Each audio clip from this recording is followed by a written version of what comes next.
Okay, so let me walk you through this. So there's what it looks like, and actually, it was a great call that you said left to right instead of from the top down.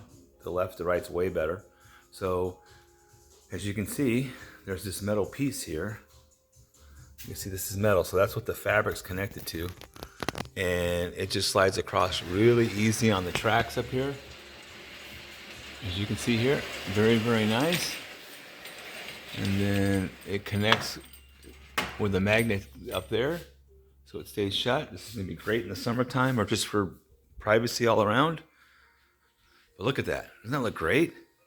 So that was a great idea. Thank you for that. And the clearance on the ground is perfect. So I'm slowly trying to fix the place up in case you ever come home. But here it is. Hope you like it. Now I'm just gonna finish up the painting and go from there. Okay? Talk to you later. Hope you have a good week.